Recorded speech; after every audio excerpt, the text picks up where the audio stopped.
رب اشرح لي صدري ويسر لي امري واحلل عقدة من لساني يفقهوا قولي.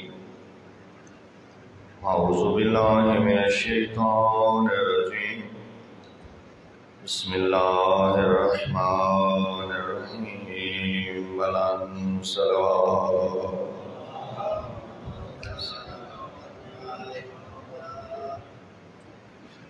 وبه نستعين وهو خير ناصر ومعين.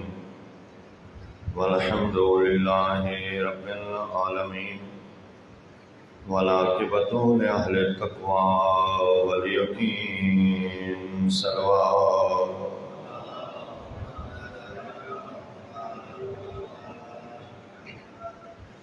الصلاة والسلام على أشرف الأنبياء والمرسلين سيدنا ونبينا وشفيع ذنوبنا وطبيب قلوبنا ومولانا بالقاسم محمد.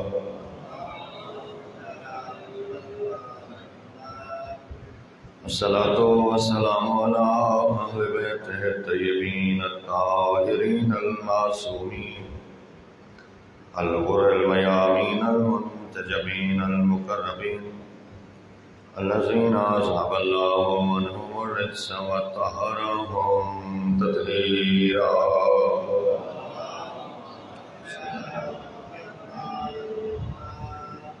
ورحمة الله على أحبابهم وأصحابهم ومواليهم وشيعتهم أجمعين. ولعنة الله على أعدائهم الملعونين من يوم عداوتهم إلى أبد الآبدين. أما بعد فقد قال رسول الله صلى الله عليه وآله وسلم: من مات ولم يعرف إمام زمانه مات ميتة جاهلية. صلوات.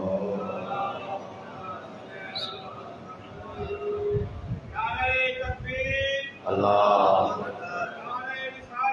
یا رسول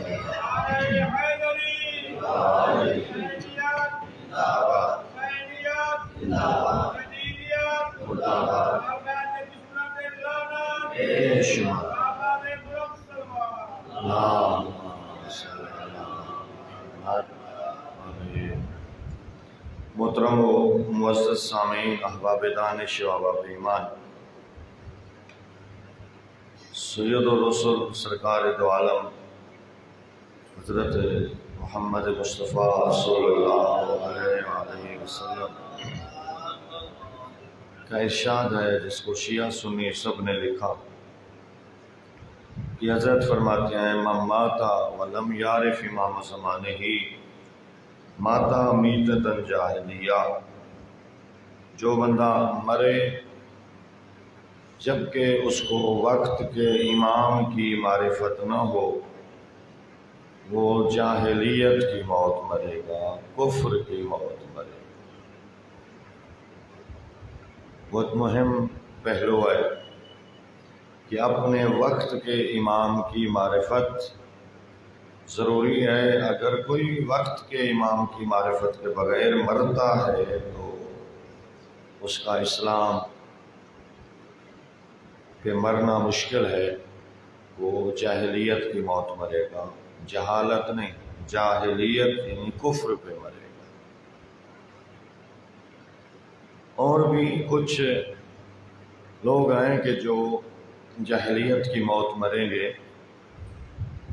جیسے حضرت نے فرمایا: من مات بغیر وصیت مات میتۃ جاہلیہ.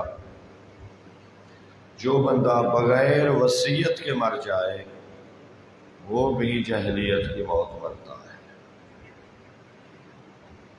فقہ کے باب میں شریعت کی بھی اس کی وصیت کی بھی بڑی اہمیت ہے، اور حکم ہوا کہ اس وقت تک نہ سو جب تک اپنا وصیت نامہ تیار نہ کرو. اپنا وصیت نامہ تیار رکھو، کس کا دینا اور کس کا لینا ہے. جو بندہ مر جائے اور وصیت نہ کرے وہ بھی جاہلیت کی موت مرا۔ پھر فرمایا من شربا مسکرا، جو بندہ شراب پیتا ہے اور لم یتقبل اللہ 40 صباحا، لم یتقبل اللہ صلاۃ 40 صباحا، اللہ اس کی 40 دن تک نماز قبول نہیں کرتا۔ جو بندہ شراب پیتا ہے اللہ اس کی 40 دن تک نماز قبول نہیں کرتا۔ ماتا فیہا، اگر ان 40 دنوں میں مر جاتا ہے تو ماتا میتۃ جاہلیہ، وہ کفر کی موت مرتا ہے۔ شراب پینا یزیدیت کا دوسرا نام ہے۔ جو شرابی ہے وہ حسینی نہیں ہو سکتا، اور حسینی کبھی شرابی نہیں ہو سکتا، اس لیے کہ اس کے لب کٹ تو سکتے ہیں لیکن شراب سے مس نہیں ہو سکتے، کہ جس کے دل میں ان بیویوں کی محبت ہے کہ جو شرابی کے دربار میں پہنچی ہوئی تھی۔ شراب کون پیتا تھا؟ شراب وہ پیتا تھا جو باندر سے کھیلنے والا شراب پیتا، بندر سے کھیلتا اور کہتا کوئی وحی نہیں آئی، کوئی حرام نہیں ہے۔ بنو ہاشم کا ڈھونگ تھا، بنو ہاشم کا کھیل تھا جو انہوں نے کھیلا، اور پھر شراب پی کے جو شراب بچتی اس سر اطہر کے دشت میں اڈیل دیتا جس میں مولا حسین کا سر تھا، اور کہتا حسین یہ وہ شراب ہے جو تیرے نانا نے حرام کی تھی۔ شراب پینا یزیدیت ہے، شراب کے قریب نہ جانا، شرابی نجس ہو جاتا ہے، اس کا اندر نجس ہو جاتا ہے، 40 دن تک اس کا اثر رہتا ہے۔ تو فرمایا جو شراب پیے اور 40 دنوں میں مرے بغیر توبہ کے، وہ بھی جاہلیت اور کفر کی موت مرتا ہے۔ پھر فرمایا من ماتا وانکر المہدی، جو مرے اور میرے مہدی کا انکار کرے وہ بھی جاہلیت کی موت مرے گا۔ جو اپنے وقت کے امام کی معرفت نہ رکھتا ہو اور مر جائے وہ جاہلیت کی موت مرتا ہے۔ تو امام کی معرفت بہت ضروری ہے۔ معرفت سے کیا مراد ہے کہ مولا کا فقط نام جان لے، مولا کی کنیت جان لے، مولا کا حسب اور نسب جان لے، ٹھیک ہے ان کا بھی پتہ ہونا چاہیے، لیکن اصل امام کی معرفت یعنی امام کو واجب الاطاعت سمجھ پہ ان کو اپنا عقیدے کا حصہ بنائے۔ امام علیہ الصلوۃ والسلام آخر الزمان عجل اللہ تعالی فرجہ الشریف،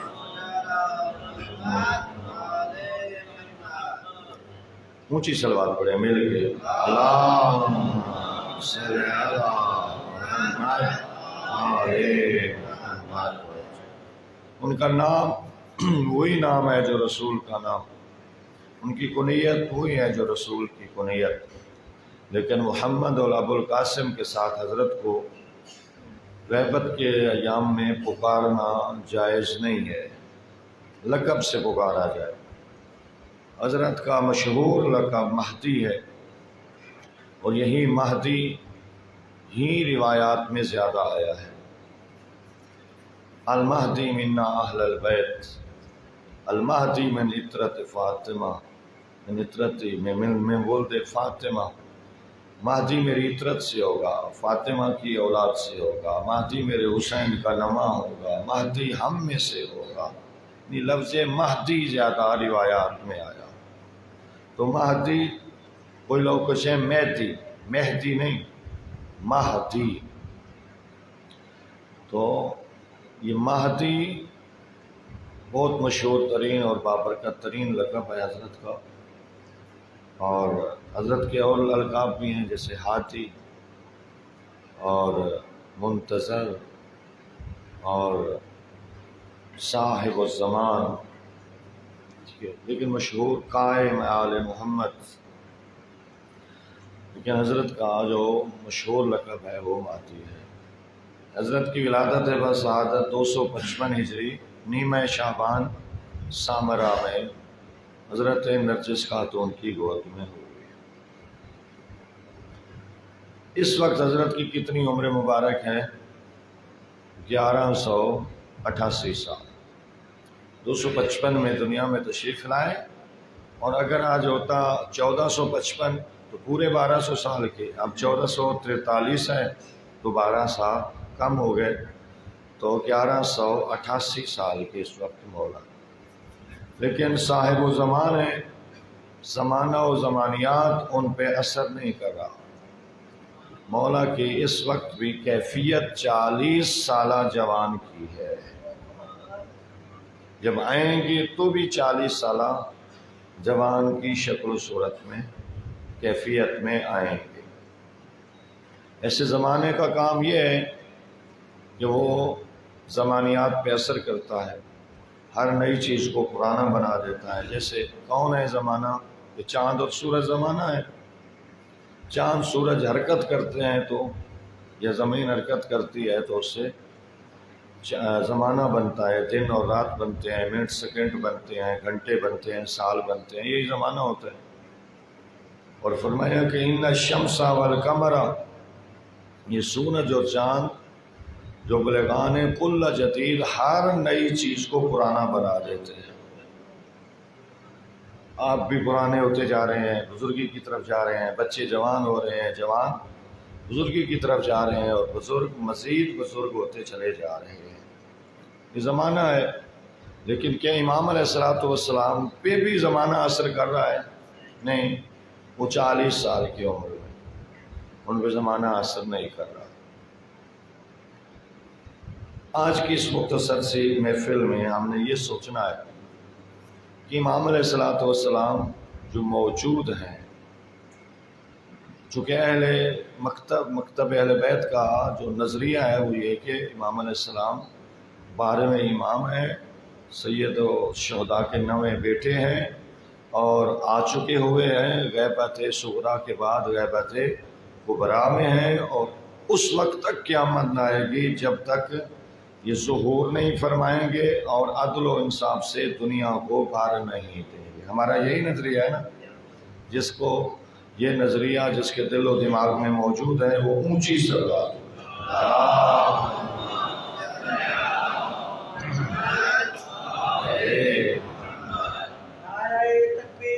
اللہ یا رسول اللہ یا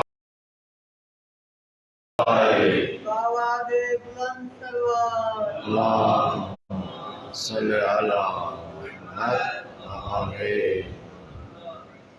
مہدیت کا نظریہ کائنات میں موجود ہے کہ ایک منجی کائنات آئے گا جو اس کائنات کو ظلم و جور سے آزاد کرائے گا. لیکن نام نے اپنے رکھے ہیں، مسیحوں نے، عیسائیوں نے اپنے نام رکھے ہیں، اور یہودیوں نے اپنا نام، ہندوؤں نے اپنا نام.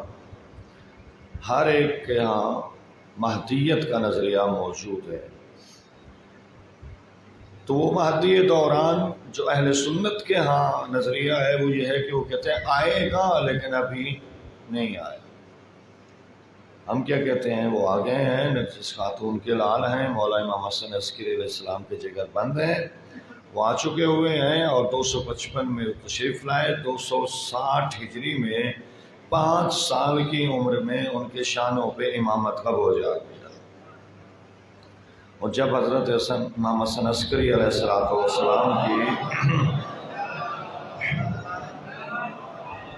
شہادت ہوئی تو ان کے بھائی جو جعفر تواب تھے وہ جنازہ پڑھانے کے لیے بڑھے، تو حضرت نے اس وقت ظاہر ہو کے دنیا کے سامنے بتا دیا تھا کہ چچا ہٹو، اس لیے کہ امام کا جنازہ ہمیشہ امام ہی پڑھاتا ہے۔ حضرت نے جنازہ پڑھایا اور پھر اس وقت سے غائب ہو گئے، چونکہ بنو عباس کے سلاطین یہ چاہتے تھے کہ یہ ہستی دنیا میں آئے ہی نہ، اور مسلسل حضرت کے والد گرامی کو، مولا 11ویں امام کو نظر بندی میں رکھا ہوا تھا۔ سامرا میں حضرت کو کوئی وطن تو نہیں تھا، وہ تو عسکری تھی، کینٹ تھا، حکومتی ایریا تھا، جہاں نظر بندی میں مسلسل 28 سال رکھا گیا، اور 28 سالوں کی کڑیل جوانی میں حضرت کو زہر دے کے دنیا سے ہٹا دیا گیا اور حضرت شہید ہو گئے۔ اتنا جلدی اس لیے کہ وہ جو سبب بننا ہے آخری حجت کے آنے کا، اس کو جلدی سے ہٹایا جائے۔ اور مولا کی ولادت سے حضرت حضرت موسیٰ علیہ السلام کی کیفیت کے حوالے سے سیم تھی کہ خود گھر میں جناب حکیمہ خاتون کو ہی پتہ نہیں تھا کہ جناب نرجس خاتون کے ہاں بچہ ہونے والا ہے یا نہیں۔ امام نے بتایا کہ پھوپھی آج ذرا خیال رکھنا، اللہ نے مجھے حجت خدا عطا کرنا ہے اور آخری حجت اس دنیا پہ تشریف لانا ہے۔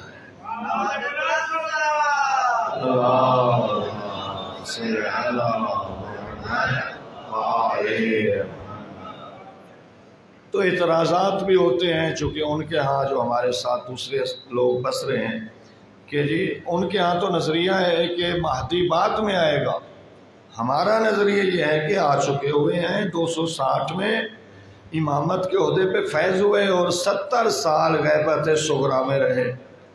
260 سے لے کر 329 تک حضرت نے اپنے 4 نائب بنائے، جنہیں نواب اربعہ کہتے ہیں، اور آخری نائب حسین بن رو تھے کہ جن کو فرما دیا کہ اب میری غیبت صغریٰ ختم ہو رہی ہیں، تیری وفات کے بعد غیبت کبریٰ ہو جائے گی، اور غیبت کبریٰ میں اگر کوئی یہ دعویٰ کرے گا کہ میں وقت کے امام سے ملا یا وہ مجھے ملے تو وہ جھوٹا ہوگا، اسی سے میری ملاقات نہیں ہوگی۔ ہاں غیر محسوس طریقے سے پہنچوں گا، جو مجھے پکارے گا ان کی مدد کروں گا، اور ایسے واقعات بہت سارے موجود ہیں کہ امام کو بلایا گیا یا صاحب ضمانت رکنی، اور مولا اس کی مصیبت کو پہنچے، ان کی مشکلات حل کی، لیکن اس کو بعد میں پتہ چلا کہ یہ کوئی عام ہستی نہیں تھی جس سے میں نے بلایا تھا، یہ وہی ہی تھے، اس وقت محسوس نہ ہوا۔ ایسے واقعات کتابوں کے اندر کافی موجود ہیں۔ تو پہلا اعتراض یہ ہوتا ہے کہ یہ 5 سال کا چھوٹا سا بچہ اتنی بڑی امامت کے عہدے کو اپنے نحیف سے شانوں پہ کیسے اٹھا سکتا ہے؟ تو اس کا جواب یہ ہے کہ 5 سال زیادہ ہیں یا 3 دن؟ 5 سال زیادہ ہیں یا 3 دن؟ 5 سال اور 3 دن میں کیا نسبت لگائی جا سکتی ہے؟ 5 سال میں تو 1750 دنوں سے زیادہ دن ہوتے ہیں۔ 355 کو اگر 5 سے ضرب دو تو یہ 17.5 سے بھی زیادہ 100 دن بنتے ہیں، اور قرآن ہمیں بتاتا ہے کہ ایک 3 دن کا بچہ تھا جس نے اپنی نبوت و رسالت اور صاحب شریعت ہونے کی گواہی دی تھی۔ جب حضرت مریم بی بی سلام اللہ علیہا بچے کو لے کے بیت المقدس میں آئی تو 3 دن کے حضرت عیسیٰ روح اللہ تھے، اور اس وقت بڑے بڑے فتوے دینے والے بی بی کی عصمت و طہارت پہ انگلیاں اٹھانے لگے اور بڑی بڑی باتیں کرنے لگے کہ تو نے بغیر شوہر کے بچہ جن دیا، یہ کیا کر دیا تو نے؟ اور ایک قرآن نے بھی ان کا جواب کوٹ کیا، سوال کوٹ کیا، اعتراض کوٹ کیا، کہنے لگے یا اخت ہارون ما کان ابوک امرأ سوء وما کانت امک بغیا، اے مریم، اے ہارون کی بہن، تیرا بابا بھی بہت نیک صالح نبی تھا، تیری ماں بھی اچھی تھی اور ایسی نہیں تھی کہ تو بغیر شوہر کے بچہ جنم دے دیا، تو نے اپنے ماں باپ کا بھی خیال نہ رکھا، بیت المقدس میں رہ رہی ہے، اللہ کی کنیز ہے، بغیر موسم کے اللہ تیرے ہاں جنت کے پھل دیتا ہے۔ اور تم بغیر شوہر کے بچہ جن کے آ گئی۔ بی بی کو اللہ نے فرمایا تھا کہ تو نے چپ کا روزہ رکھنا ہے۔ چپ کا روزہ صرف بی بی نہیں رکھا تھا، ہاں جی، چپ کا روزہ رکھا ہوا تھا اور کچھ دیر کے لیے تھا۔ وہ کہتے جا رہے ہیں، باتیں کرتے جا رہے ہیں، لیکن بی بی خاموش ہے۔ تو بالآخر جب ان کا سوال پڑے اور اعتراض و اصرار پڑا کہ بتاؤ یہ بچہ کہاں سے آیا، تو فاشارت الیہ، بی بی نے بچے کی طرف اشارہ کیا، ان سے بولنا گوارا نہیں کیا، بس اشارت الیہ، مجھے کیا کہتے ہو، اس بچے سے پوچھو جو اس نے دیا ہے۔ تو اس وقت قرآن کہتا ہے جب اشارہ کیا نا، تو وہ بچہ جو جھولے اور گود میں تھا اس کے بارے میں وہ کہنے لگے کہ ایک تو اتنا بڑا کام کر کے آ گئی ہے، دوسرا ہمارا مذاق اڑاتی ہے۔ کیفا نکلم من کان فی المہد صبیا، ہم اس بچے سے کیسے بات کریں جو ابھی جھولے میں پڑا ہوا ہے، جو 3 دن کا بچہ ہے، ہم اس سے کیسے بات کریں؟ تو اب قرآن کہتا ہے جب انہوں نے یہ بات کی نا کہ ہم بچے سے کیسے بات کریں، تو اس وقت وہ بچہ بولا، کہنے لگا قال انی عبد اللہ وآتانی الکتاب وجعلنی نبیا، اور یہ میری ماں کی عصمت پہ انگلی اٹھانے والوں، میں اللہ کا بندہ ہوں، اللہ نے مجھے نبی بنایا ہے اور کتاب دے کے صاحب شریعت اور صاحب کتاب نبی بنایا، میں کتاب بھی لایا ہوں۔ اللہ صلی علی محمد علیہ، صاحب شریعت بھی ہوں، صاحب کتاب بھی ہوں، اللہ کا بندہ بھی ہوں، نماز و زکوٰۃ کی وصیت بھی مجھے کی گئی ہے۔ حضرت عیسیٰ علیہ السلام بولے تو عیسیٰ علیہ السلام 3 دنوں میں کتنے عہدوں کا اعلان کر رہے تھے؟ نبی ہونے کا، رسول ہونے کا، صاحب کتاب و صاحب شریعت ہونے کا۔ جو 3 دن کا بچہ حضرت عیسیٰ روح اللہ اتنے بڑے عہدے اپنے شانوں پہ اٹھا سکتا ہے، جو فخر عیسیٰ ہے، جو عیسیٰ کا امام ہے، کیا وہ 5 سالوں میں امامت کا بوجھ نہیں اٹھا سکتا؟ اٹھا سکتا ہے، فخر عیسیٰ ہے۔ جب عیسیٰ علیہ السلام کا نزول ہوگا، ہمارے مولا کا ظہور ہوگا، تو اس وقت نماز کا ٹائم ہوگا، خانہ خدا میں ہوں گی یہ 2 ہستیاں۔ حضرت امام زمان علیہ السلام فرمائیں گے اللہم صلی علی محمد وآلہ، آگے آگے آگے تھوڑا تھوڑا آگے،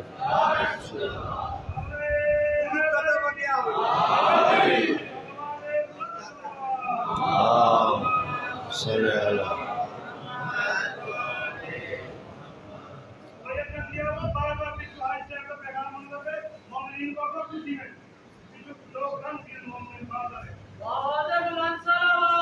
اللہم صلی علی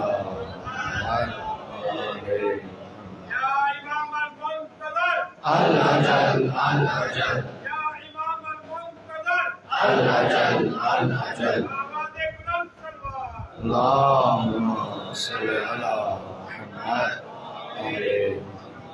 تو یہ اعتراض بھی تعصب کی عینک کی وجہ سے ہے، جہالت کی وجہ سے ہے کہ 5 سال کا بچہ نہیں، الامام امام ولو کان صبیا، امام امام ہوتا ہے چاہے بچہ ہی کیوں نہ ہو، اور اللہ نے 5 سال میں بوجھ دیا تو انہوں نے بوجھ اٹھا لیا۔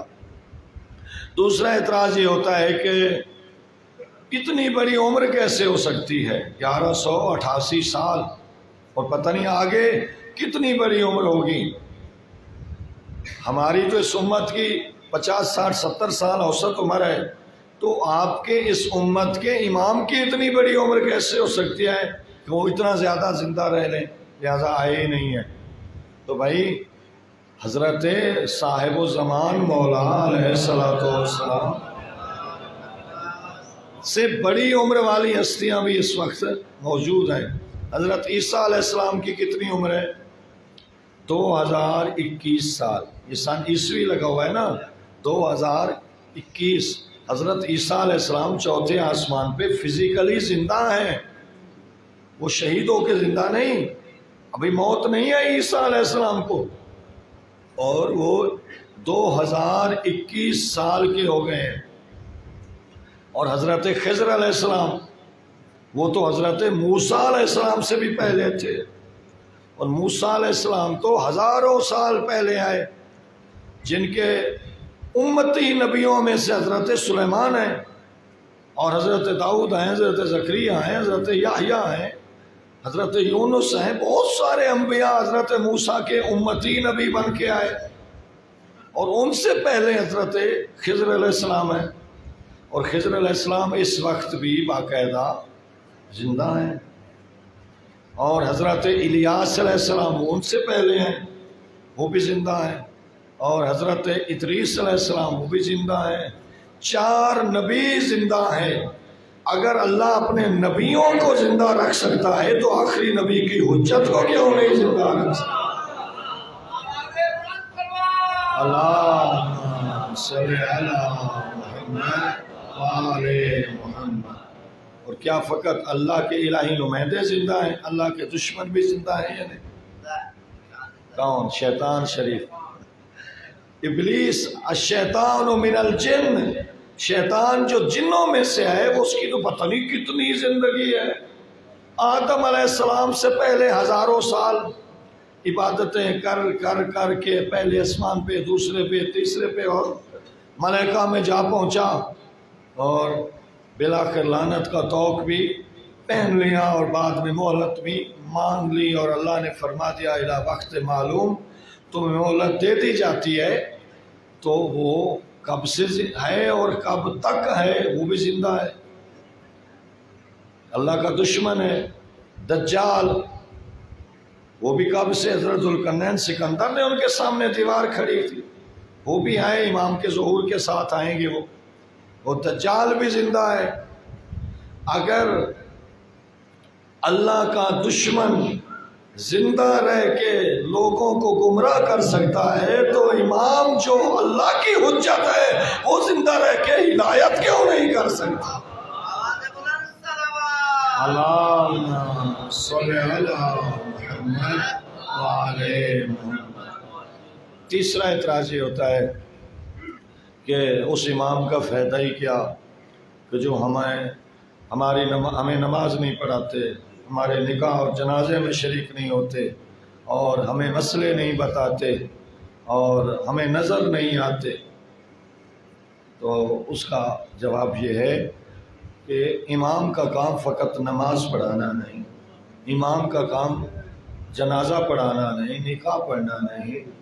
امام کا جو اصلی ہدف پروردگار کی طرف سے ہے، ٹھیک ہے اگر موجود تھے تو سب سے اولین وہی ہیں، لیکن کیا ائمہ جو موجود رہے ان کی زندگی میں ہر جگہ وہی نماز پڑھاتے تھے، وہی نکاح اور جنازے میں شریک ہوتے تھے؟ نہیں، حضرت کے زمانے میں بھی یہ حضرت بیٹھے تھے، مدینے میں تھے، لیکن فرما رہے تھے یا ابان اجلس فی المجلس افتى الناس، اے ابان مسجد نبوی میں بیٹھ جاؤ اور میری موجودگی میں لوگوں کو فتوے دو۔ امام بیٹھے تھے، لیکن حضرت فرما رہے تھے تم مسجد میں بیٹھ کے فتوے دو، اور میرا دل خوش ہوتا ہے جب تجھ جیسے شیعہ اپنے شیعوں میں دیکھتا ہوں، میں پسند کرتا ہوں کہ تجھ جیسے شیعہ میرے شیعوں میں ہوں۔ تو اماموں کی موجودگی میں لوگوں کو مفتی بنا رہے تھے حضرت، اور انہیں مجتہد بنا رہے تھے، اور ان کو حکم دے رہے تھے کہ لوگوں کو مسائل بتاؤ۔ اور امام علیہ السلام جہاں ہوتے تھے وہیں نماز پڑھاتے تھے، باقی جگہوں پہ تو حضرت کے شاگردان جو حضرت نے عدالت کے حوالے سے بتایا تھا کہ یہ نماز پڑھا سکتا ہے، یہ مسائل بتا سکتا ہے۔ تو بہرحال امام علیہ السلام کا اصلی ہدف جو ہے وہ یہ ہے کہ ان کی وجہ سے یہ دنیا قائم ہے۔ اگر حجت نہ ہوتی لنفخت الارض بأہلہا، تو یہ زمین اپنے اہل سمیت فنا ہو جاتی۔ اس وقت زمین قائم ہے، آسمان قائم ہے، زمین پہ مخلوقات قائم ہیں، تو یہ دلیل ہے کہ زہرا کا لال یوسف زہرا موجود ہے۔ اللہم صلی علی محمد الحجت قبل الخلق بعد الخلق ما الخلق، حجت مخلوق سے پہلے، مخلوق کے بعد اور مخلوق کے ساتھ۔ اگر حجت خدا نہ ہو تو یہ کائنات باقی نہیں رہ سکتی، تو اللہ نے حجت کو پہلے رکھا، مخلوق کے ساتھ رکھا، اور آخر میں بھی حجت کو قرار دیا جائے گا۔ اور حضرت نے بھی فرمایا کہ النجوم امان فی اعلی السماء، ستارے آسمانی مخلوقات کے لیے امان ہیں، وَأَهْلُ بَيْتِ امان فی اہل الارض، اور میری اہل البیت زمین پہ رہنے والوں کے لیے امان ہے۔ تو یہ ہستیاں مخلوق پہ بسنے والوں کے لیے امان ہیں، ان کے رہنے کے لیے ان کی بقا کی ضامن ہے، اور اس مخلوق کو باقی رکھنے کے لیے حجت خدا کا وجود ہونا ضروری ہے۔ مولا کی ذات پر بابا سے بلند صلوات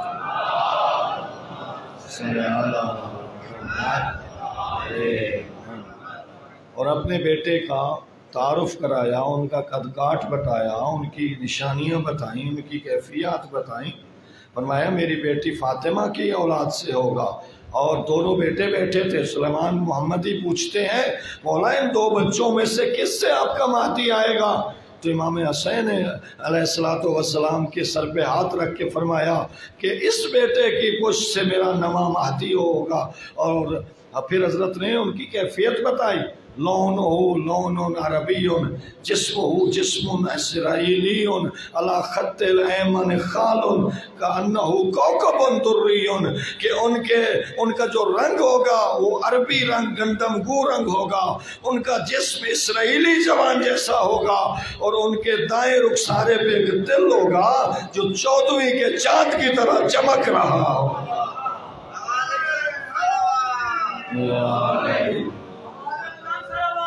اللہم صلی علی محمد آل محمد۔ تو وہ آئیں گے، کب آئیں گے یہ تو مولا کو ہی پتہ نہیں ہے، لیکن نشانیاں بتائی گئی، علامات بتائی گئی، کچھ علامات حتمی اور کچھ غیر حتمی، 5 حتمی ہیں اور غیر حتمی 2 بہت ساری ہیں۔ ان علامات کے ظاہر ہونے سے امام علیہ السلام کا ظہور قریب ہوگا۔ اب غیبت کبریٰ ہے 329 سے لے کے 1443 ہو گیا ہے، 1112 سال 14 سال ہو گئے ہیں حضرت کو غیبت کبریٰ میں گئے۔ اتنا لمبا عرصہ حضرت غیبت کبریٰ میں ہیں اور ہم سے کچھ چاہتے ہیں۔ حضرت کیوں غائب ہے؟ اس میں کیا حضرت خود چاہتے ہیں کہ وہ غائب رہیں؟ نہیں، حضرت نہیں چاہتے۔ اگر خود چاہتے ہوتے تو کبھی قبضہ تلوار پہ رکھ کے خون رو کے یہ نہ کہتے کہ میرا اللہ مجھے اذن ظہور دے، میں جا کے پوچھوں میرے حسین کا جرم کیا تھا، وہ منتقم خون حسین ہے۔ تو وہ چاہتے ہیں میرا جلدی ظہور ہو، ہمیں بھی فرماتے ہیں کہ میرے ظہور کی تعجیل کی دعا کیا کرو۔ وہ چاہتے ہیں کہ میرا ظہور جلدی ہو جائے۔ کیوں غائب ہیں؟ خود چاہتے ہیں؟ نہیں، اللہ کا تو لطف ہے کہ اس نے اس کائنات کو حجت کے صدقے میں باقی رکھا ہے۔ اس کے بغیر تو کائنات نہیں رہ سکتی ان کے بغیر، لیکن پھر ہماری آنکھوں سے اوجھل کیوں ہے؟ کائنات تو ہم دیکھ رہے ہیں، ہر چیز دیکھ رہے ہیں، لیکن اپنے امام کو نہیں دیکھ پا رہے۔ ہر چیز دیکھتے ہیں، وقت کا امام نہیں نظر آتا ہمیں۔ یہ ہماری اپنی وجہ ہے، ہم نے اپنی جانیں بچائیں، اپنی اولادیں بچائیں، اپنا مال بچایا، اور ائمہ پہ ظلم دیکھتے رہے۔ اللہ نے فرمایا 11 حجتوں 11 اماموں کے ساتھ یہ حال ہو چکا ہوا ہے، تو 12ویں کے ساتھ بھی سیم ہونا تھا۔ موجود تھے قاتلین مہدی، پکڑنے کے لیے بھی تیار تھے، قتل کرنے کے لیے بھی تیار تھے، انہیں آنے کے لیے بھی راستے میں روڑے اٹکائے جا رہے تھے، حضرت کو نظر بندی میں رکھا جا رہا تھا، نہیں چاہتے تھے کہ وہ آئیں۔ وہ اللہ نے پھر انہیں اٹھا لیا، انہیں چھپا لیا۔ دیکھیں امام علیہ السلام جتنے بھی ائمہ گزرے ان کی جان پہ زیادہ ظلم ہوئے، اور جو ماننے والے تھے، دعویٰ کرنے والے تھے، وہ اپنی جانیں بچاتے رہے۔ یہ کربلا دیکھ لے کیا ہوا تھا، کیا اس وقت فقط 72 ماننے والے تھے؟ ہاں، وہی صحابی کتنے تھے؟ کیا کتنے صحابی تھے جو مولا کے ساتھ لڑ رہے تھے؟ حافظ قرآن کتنے موجود تھے جو حضرت کے ساتھ لڑ رہے تھے؟ وہ جو بعد میں توابین بنے، پہلے وہ مولا کے ماننے والے تھے۔ وہ جو 18,000 خط دے رہے تھے، حضرت مسلم کے ہاتھ پہ بیعت کر رہے تھے، وہ کون تھے؟ ماننے والے تھے نا۔ پھر کوئی ماں بچا رہی ہے، کوئی بہن بچا رہی ہے، کوئی بیوی بچا رہی ہے، تمہیں کیا؟ تم اپنی جان بچاؤ۔ یہی تمہیں کیا، تم اپنی جان بچاؤ، تم اپنا مال بچاؤ، تمہیں سولی پہ لٹکا دیا جائے گا، تمہارا وظیفہ بند کر دیا جائے گا۔ یہ ڈر تھے یا نہیں؟ ہو بھی رہا تھا ایسا۔ فرزدق نے جب بیت اللہ میں حضرت کی شان میں قصیدہ پڑھا تو اس وقت فرزدق کا جو شہریہ وظیفہ تھا وہ بند کر دیا گیا تھا۔ اتنا بڑا شاعر تھا جس کا عرب میں نام تھا۔ امام علیہ السلام نے ان کو ہدیہ بھیجا۔ انہوں نے کہا مولا میں نے اس لیے تو قصیدہ نہیں پڑھا تھا کہ آپ مجھے ہدیہ دیں۔ فرمایا یہ تیرے قصیدے کی قیمت نہیں ہے، یہ تیری زندگی کا خرچہ ہے، قصیدے کی قیمت تمہیں آخرت میں ملے گی، اس لیے کہ تیرا وظیفہ بند ہو گیا ہے تو زندگی مشکل سے گزارے گا۔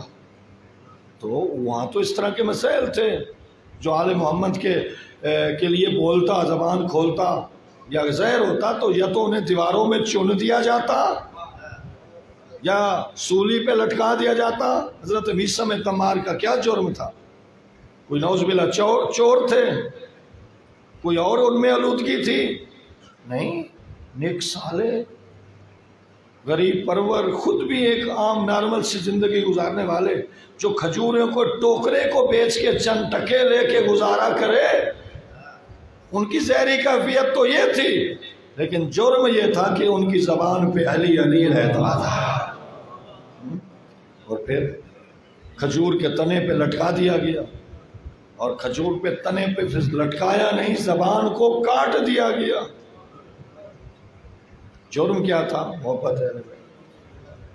یہ لوگ دیکھ رہے تھے، کچھ تو اس منزل عظیم پہ پہنچ جاتے، زبان دے دیتے، گردن دے دیتے، ہاتھ کٹوا دیتے، بچے قربان کر دیتے، لیکن کچھ تھے جو، بلکہ زیادہ تھے جو سائڈ پہ ہو جاتے۔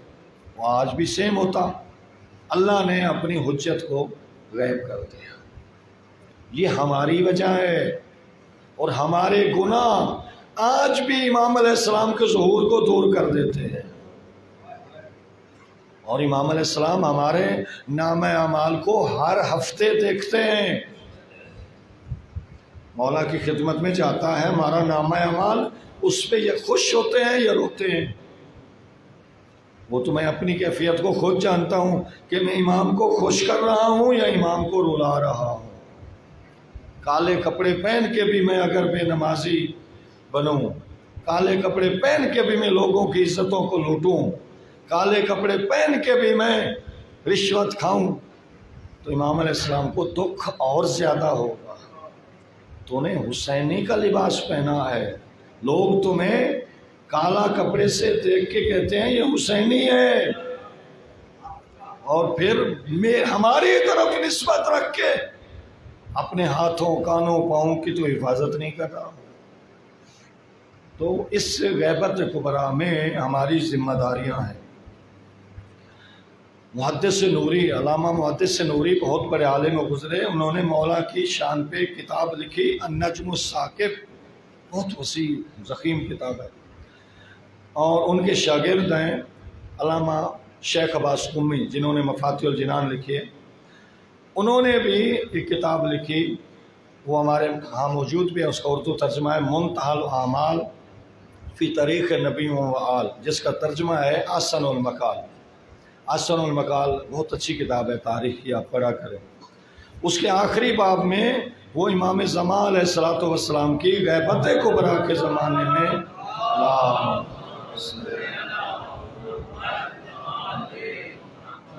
غیبت کبریٰ کے زمانے کی جو ذمہ داریاں جوانوں کی بنتی ہیں، ہم غیبت میں رہنے والوں کی بنتی ہیں، وہ گنواتے ہیں۔ 30 سے 35 ذمہ داریاں ہیں ہماری، وہ ہمیں ہر وقت پتہ ہونا چاہیے کہ وہ 30 سے 35 ذمہ داریاں کیا ہیں، تاکہ ہم امام کے ناصرین میں سے بنیں۔ ہم دعا مانگتے ہیں نا، میرا اللہ ہمیں جعلنا من انصار، میرا اللہ مجھے مولا کے مددگاروں میں فرما، مولا کا سپاہی بنا۔ تو سپاہی بننے کے لیے ہمیں وہ ذمہ داریاں پہلے ادا کرنا پڑیں گی، ان ذمہ داریوں کا علم ہوگا تو ادا کریں گے۔ تو 30 سے 35 ذمہ داریاں ہیں۔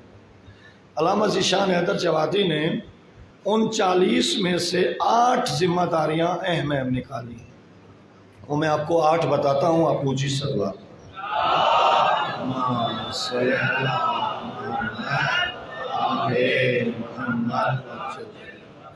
پہلی ذمہ داری اس غیبت کبریٰ میں ہماری یہ ہے کہ ہم مولا کے لیے رنجیدہ رہیں۔ مولا ہم سے دور ہیں، ہمارا بچہ ہم سے دور ہو جائے، ہمیں کھانا بھول جاتا ہے، کائنات اچھی نہیں لگتی، کچھ اچھا نہیں لگتا، چین نہیں ہوتا، گلیوں میں پھر رہا ہوتا ہوں، اعلان کرا رہا ہوتا ہوں، ہر جگہ بھاگ رہا ہوتا ہوں کہ میرا بچہ کہاں گیا، اللہ خیر کرے۔ یوسف و زہرا، زہرا کا بیٹا کب سے غائب ہے، کتنے دن ہو گئے، ہماری آنکھوں سے اوجھل ہے، ہم نہیں دیکھ پا رہے۔ کبھی ہم نے ڈھونڈا، ہم نے بلایا، مولا ہمیں زیارت کرا دیجئے، مولا ہمیں نظر آ جائیے۔ مولا فزیکلی زندہ ہے، وہ حج پہ بھی آتے ہیں، وہ کربلا آتے ہیں، وہ کبھی ہماری محفل میں بھی آ سکتے ہیں۔ کیا میری بیٹھک، میرا گھر اس لائق ہے کہ میں امام کو بیٹھا سکوں؟ مولا دروازے پہ آ جائیں، تو جو مجھے بلاتا تھا یا صاحب الزمان الاجل الاجل، میں آ گیا ہوں، تو کیا میں کہوں گا مولا تھوڑا انتظار کیجئے، مجھے ٹی وی ہٹانے دیجئے، مجھے یہ حرام کا مال ہٹانے دیجئے، مجھے یہ کوئی ایسا کمرہ میں نے اپنا بنا رکھا ہے جہاں حرام بالکل نہ ہو، جہاں امام بیٹھا سکوں؟ لہذا ہمیں مولا کے غم میں، مولا کی جدائی میں تڑپنا چاہیے، رنج سے، غم سے رہنا چاہیے، غم زدہ رہنا چاہیے۔ مولا کیوں نہیں زور فرما رہے، مجھے کیوں نہیں نظر آ رہے؟ یہ پہلی ذمہ داری ہے۔ حضرت ہمارے چھٹے امام جعفر صادق علیہ السلام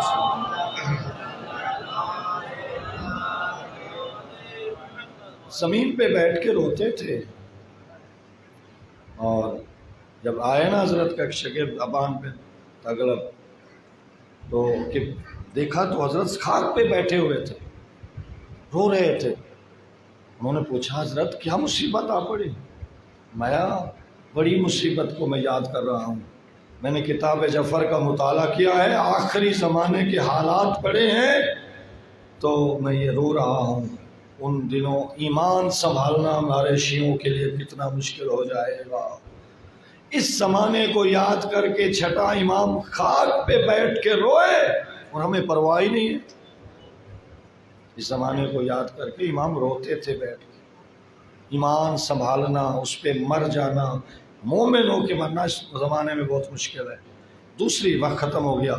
دوسری ذمہ داری ہماری یہ ہے کہ جب امام کا نام آئے نا، بالخصوص لفظ قائم، ہمیں کھڑے ہو جانا چاہیے۔ اور تیسری ذمہ داری یہ ہے کہ ہمیں امام کی سلامتی کے لیے دعا کرنی چاہیے۔ اور دعا جیسے بہت ساری دعائیں ہیں، ان میں سے ایک دعا اللہم کل ولی کل، یہ آپ نماز میں بھی پڑھ سکتے ہیں۔ یہ ہماری ذمہ داری ہے، امام کی سلامتی کی دعا۔ چوتھی ذمہ داری یہ ہے کہ امام کی حکومت کا انتظار کریں۔ افضل من اعمال امتی انتظار الفرج، سرکار دو عالم کا ارشاد ہے میری امت کا افضل عمل یہ ہے کہ وہ اپنے آخری امام کا انتظار کریں گے. فقط انتظار. انتظار کا مطلب ہے اپنے آپ کو آمادہ رکھنا.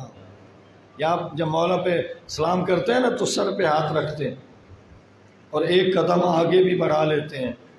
یہ کیا کر رہے ہوتے ہیں؟ مولا آئیں، ہمارا سر حاضر ہے. اور کھڑے کیوں ہوتے ہیں؟ بتا رہے ہوتے ہیں کہ ہم بیٹھے نہیں ہیں، جیسے نام آتا ہے ہم کھڑے ہیں اور تیار ہیں. اور ایک قدم آگے، یعنی مولا بلائیں تو صحیح، ہم آنے کے لیے حاضر ہیں. ایسا عمل بھی میرا ہونا چاہیے. تو چوتھی یہ ہے کہ ہم امام کی حکومت کا انتظار کریں، جو عدل کی حکومت آئے، ظلم ختم ہو جائے. پانچویں ذمہ داری یہ ہے کہ ہم امام کی سلامتی کے لیے صدقہ دیں. ابھی جعفری صاحب آئے، انہوں نے کہا کہ ہمارا ہر سال یہ ہے کہ ہم اپنی سلامتی کے لیے، عزاداروں کی سلامتی کے لیے ایک بکرا ذبح کرتے ہیں. تو جو جو حصہ ملانا چاہتا ہے وہ اپنا حصہ ملا لے مجلس کے بعد. تو دیکھیں، ہم اپنی سلامتی کے لیے تو یہ کوشش کر رہے ہیں کہ بکرا کاٹیں گے یا کوئی صدقہ دیں گے، خیرات کریں گے. کبھی اپنے وقت کے امام کی سلامتی کے لیے بھی صدقہ دیا؟ ایک ڈبہ بناؤ باقاعدہ، یا نہ بناؤ ڈبہ، لیکن باقاعدہ ڈیلی بیس پہ صبح اٹھو، وقت کے امام کی سلامتی کے لیے کچھ نہ کچھ اپنے حلال مال سے نکالو، پھر اس کی برکت بھی دیکھنا. یہ غیبت کبریٰ کی ذمہ داریوں میں سے ایک ذمہ داری ہے، مولا کی سلامتی کے لیے صدقہ دیں. چھٹی ذمہ داری یہ ہے کہ مولا کے لیے ان کی نیابت میں حج کرنا یا کرانا. اب جائیں نا، طواف کر رہے ہوتے ہیں، اپنے بابا کا طواف، اپنے دادا کا طواف، اماں کا طواف، اور طواف ہو رہے ہوتے ہیں. یا کسی کو ذمہ لگا دیتے ہیں، جعفری صاحب ہماری طرف سے نا طواف کر لینا، ٹھیک ہے. یہ جو طواف ہو رہے ہوتے ہیں، یہ طواف ثواب کی نیت سے ہوتے ہیں نا. تو حکم ہے کہ جہاں تم اپنے بابا کو یاد رکھ رہے ہو، جہاں تم اپنے مرحومین کو یاد رکھ رہے ہو، وہاں امام علیہ السلام کو یاد رکھو اور ان کے لیے حج کرو یا کراؤ. یہ حج کا لفظ ہے باقاعدہ، ان کی طرف سے حج کرو یا کراؤ نیابت میں. اور ساتویں ذمہ داری یہ ہے کہ غیبت کبریٰ میں اپنے ایمان کی سلامتی کے لیے دعا مانگو. اور دعا کیا ہے؟ اب میرے ساتھ پڑھو: یا اللہ ہو، یا رحمان ہو، یا رحیم، یا مقلب القلوب ثبت قلبی علی دینک، آمین. دیکھو یہ دعا ہے، چھوٹی سی دعا ہے نا، یا اللہ ہو، یا رحمان ہو، یا رحیم، یا مقلب القلوب ثبت قلبی علی دینک. ہر نماز کے بعد پڑھو. اس دعا کو نہ بھولو، ورنہ ایمان لوٹنے والے، ایمان کے اندر خرابیاں ڈالنے والے بہت ہو چکا ہوا ہے. ماحول بہت خراب ہے ایمان کے معاملے میں. ایمان پہ موت مشکل ہے. جی لو گے لیکن اصل ایمان پہ مرنا. من کان آخر کلامی لا الہ الا اللہ دخل الجنہ، جس کی آخری کلام لا الہ الا اللہ ہوتی ہے وہ جنت میں جاتا ہے. تو یہ آخری کلام لا الہ الا اللہ. دنیا کی محبت ہٹ جائے، ماں باپ کی، اس کی اولاد کی محبت ہٹ جائے، دولت کی محبت ہٹ جائے، اور اس وقت مرتے ہوئے لا الہ الا اللہ کہوں تب کامیاب ہوں گا. لوگ پتہ نہیں کیا کیا مرتے وقت بول رہے ہوتے ہیں، کلمہ بھی نہیں ان کی زبان پہ جاری نہیں ہو سکتا، چونکہ دل میں دنیا اتنی راسخ ہو چکی ہوئی ہوتی ہے. تو لہٰذا آخری لمحے کے لیے بھی کچھ اہتمام کرو، اور وہ کم از کم اہتمام یہ ہے کہ یہ دعا مانگا کرو. یہ غیبت کبریٰ کی ذمہ داری میں ایک ذمہ داری. آخری ذمہ داری وہ یہ ہے کہ جب آپ پہ مصیبت آئے، آتی ہیں ہی نہیں آتی، کوئی تکلیف آئے، کوئی دکھ آئے، مصائب آئیں، تو اپنے مصائب میں اپنے وقت کے امام کو بلاؤ. وہ تو میرے زندہ امام ہیں، وہ ہماری سنتے ہیں. تم بلاؤ تو صحیح. تم کسی ٹاؤن میں ہو، تم کسی دیہات میں ہو، تم کسی ریگستان میں ہو، بلاؤ. تمہاری بلانے کی کمی ہے، اس کے آنے میں دیر نہیں ہے۔ آنا چاہیے، آنا چاہیے، آنا چاہیے۔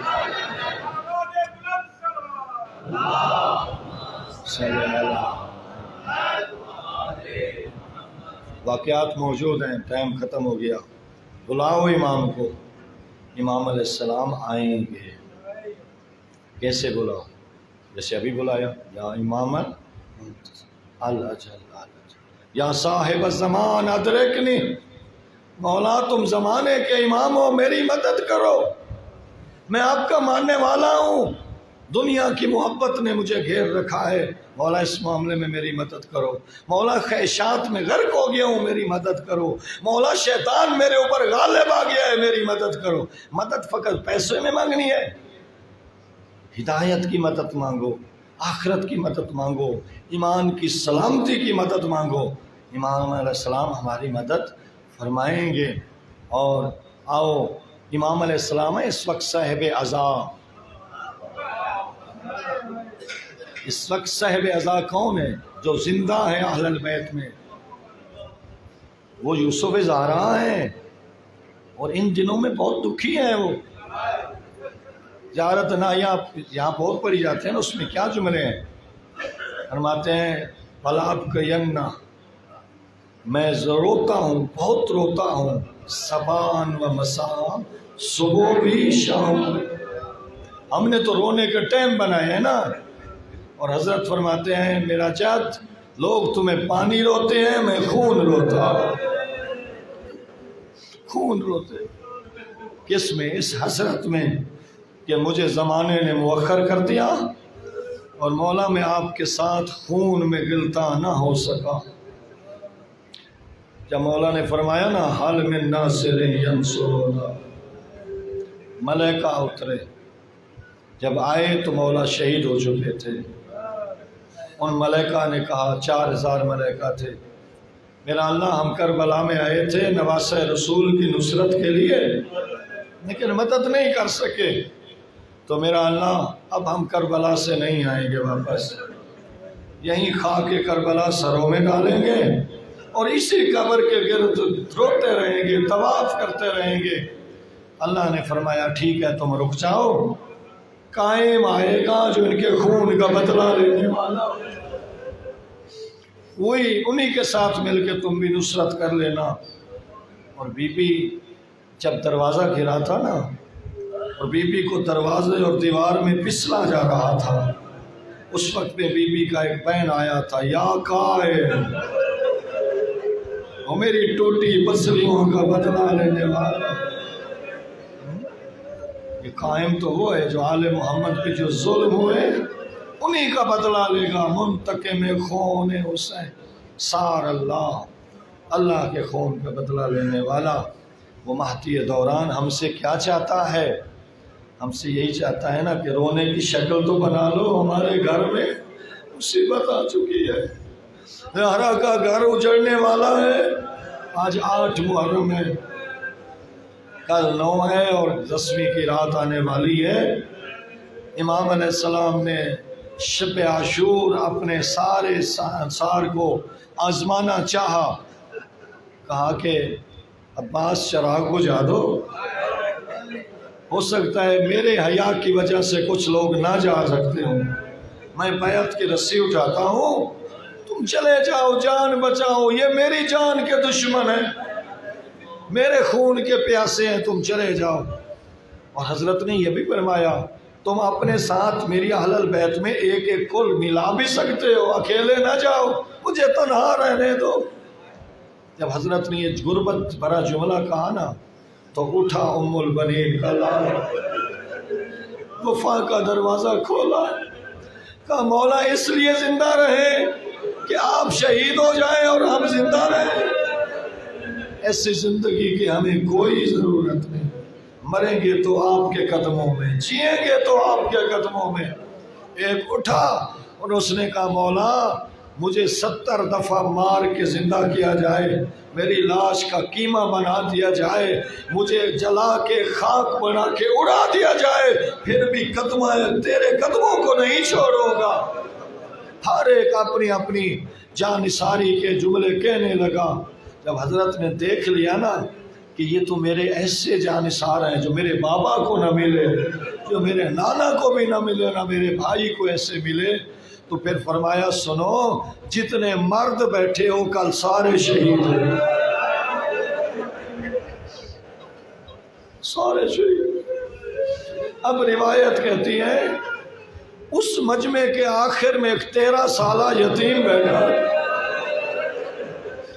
جب سنا نا سارے مرد شہید ہو جائیں گے تو وہ بچے تھے نا، تو اپنے گھٹنوں پہ زور دیا، نمایاں ہو کے کہنے لگے چچا ان شہیدوں میں میرا نام بھی ہوگا،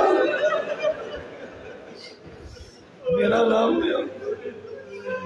مولا نے جواب دینے کی بجائے ایک سوال کر دیا، فرمایا میرا لال بتا کیف الموت عندک، اس راستے میں تجھے موت کیسی لگتی ہے، موت کا پیالہ کیسا لگتا ہے؟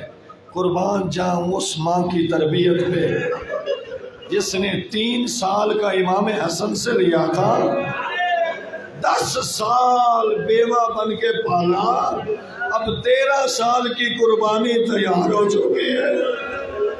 معرفت اتنی ہے کہ مولا فرماتے ہیں موت کیسی لگتی ہے، جس میں بچپن بھی جھلکتی ہے، معرفت بھی موجود ہے۔ فرمایا احلا من العسل، چچا یہ تو شہد سے زیادہ میٹھی ہے۔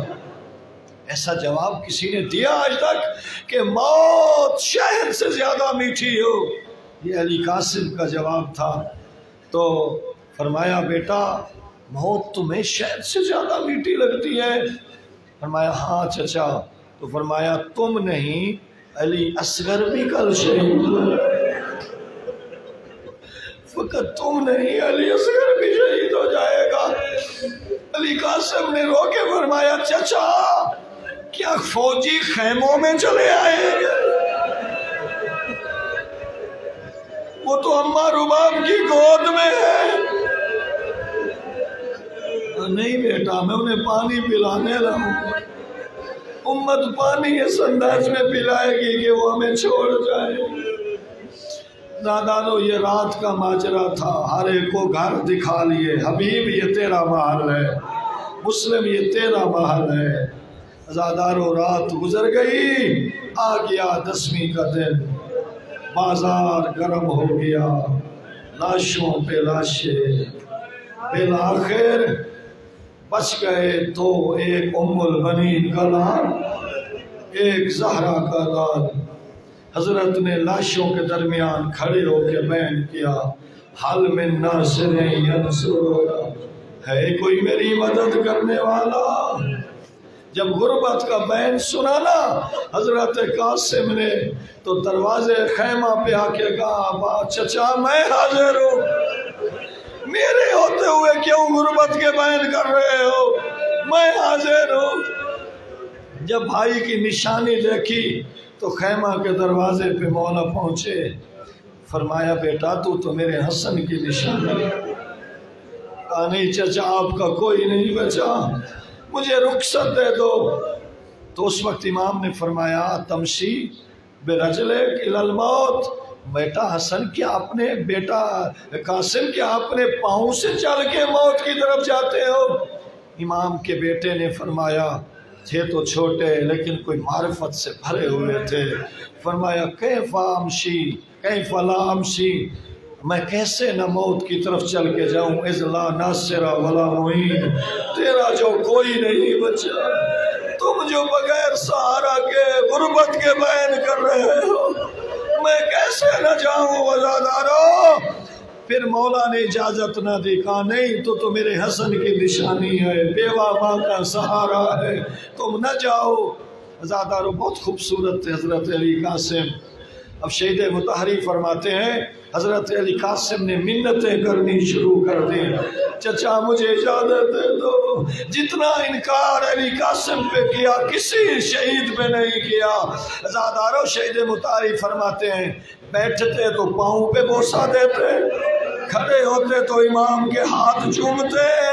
کئی دفعہ علی قاسم نے ایسا کیا، بابا چچا کے ہاتھ چومتے، پاؤں پہ ہاتھ رکھتے، چچا مجھے اجازت دے دو زیادہ رو، لیکن چچا اجازت نہیں دے رہا تھا۔ یہاں تک کہ جب غم انتہا کو پہنچا نا تو چچا کے گلے میں ہاتھ ڈال کے رونا شروع کر دیا، پھر بھی اجازت نہ ملی۔ اب روایت کہتی ہے حضرت علی قاسم روتے ہوئے بیوہ ماں کے خیمے میں آئے، اماں چچا اجازت نہیں دیتا، میں جانے کے لیے تیار ہوں۔ تو روتے روتے اپنے گھٹنوں پہ سر رکھ کے اوپر ہاتھ رکھ کے رونا شروع کیا۔ جب غم انتہا کو پہنچا نا تو بابا یاد آئے، بابے کے جگر کے ٹکڑے نکل رہے تھے۔ میں 3 سال کا بابے کے سینے پہ سویا ہوا تھا، بابے نے میرے بازو پہ ایک رکا باندھا تھا، کہا تھا علی قاسم جب غم انتہا کو پہنچے تو یہ کھولنا۔ بیوہ ماں نے 10 سال رونے نہ دیا تھا، اب کربلا میں علی قاسم روئے تو رکا کھولا، کیا لکھا ہوا تھا؟ علی قاسم جب میرا بھائی تنہا رہ جائے، جب میرا بھائی غریب ہو جائے، میرا حصہ ملا دینا۔ علی قاسم نے وہ رکا لیا، مولا حسین کے سامنے آئے، کہا چچا یہ دیکھو میرے بابے نے لکھا ہوا ہے۔ اب حسین کے پاس کوئی اور ہیلا نہ بچا تھا، کہا بیٹا تمہیں تیار کرتا ہوں۔ بہت خوبصورت تیاری کرائی، ایک امامہ باندھا جس کا ایک لڑ نکال کے چہرہ اطہر پہ رکھا، کہیں میرا لال تمہیں نظر نہ لگ جائے۔ عزادارو چہرے پہ تحت العنق رکھی، اور اس کے بعد گھوڑا لائے، اور گھوڑے پہ جب پہلا قدم رکھا نا علی قاسم نے تو فرمایا بسم اللہ۔ میرا قاسم اس لائق ہو گیا کہ گھوڑے پہ سوار ہو رہا ہے۔ دوسرا قدم جب رکاب میں آیا، الحمدللہ کتنا خوبصورت لگ رہا ہے۔ حضرت عباس بھی زندہ تھے اس وقت، حضرت عباس بھی ساتھ ساتھ چلے۔ مولا حسین نے دعاؤں سے بھیجا، بیٹا جاؤ اللہ کے راستے میں قربان ہو جاؤ۔ عزاداروں بڑی کامیاب جنگ لڑی، بڑے بڑے ظالموں کو فنار کر کے رکھ دیا، لیکن عزاداروں ایک ظالم نے ایسی تلوار کا وار کیا، علی قاسم زین پہ نہ رکھ سکا۔ اب شہید مطہری فرماتے ہیں ہر جوان نے اترتے وقت سلام کیا، لیکن علی قاسم نے سلام نہیں کیا، فرمایا یا اماں ادرکنی، چچا میری مدد کرو، میرے اوپر ظالم چپٹ پڑے ہیں۔ حسین دوڑے لیکن گھوڑے دوڑ رہے تھے، ظالموں کو ہٹایا، علی قاسم ایڑیاں لگ رہا تھا۔ اللہ جانے علی قاسم کا لاشا اٹھایا تو کیسے، اب لے آؤ جنازہ۔ حسین بیوہ ماں کی طرف لے کے جا رہا ہے، یوں اٹھایا پیچھے خون آ رہا تھا، وہاں سلایا جا اکبر سویا ہوا تھا، ایک ہاتھ اکبر کی لاش میں رکھ، ایک قاسم کی آسمان کی طرف رخ کیا، واہ غربتا، ہائے میں کتنا غریب ہو گیا،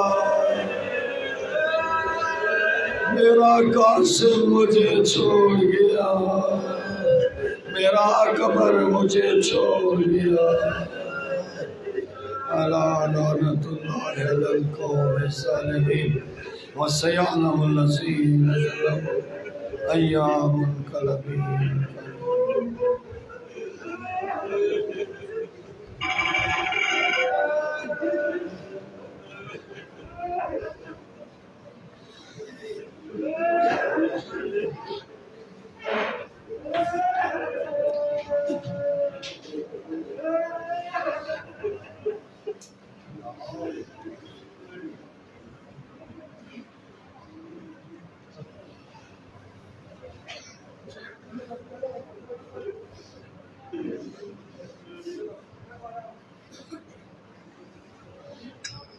نہیں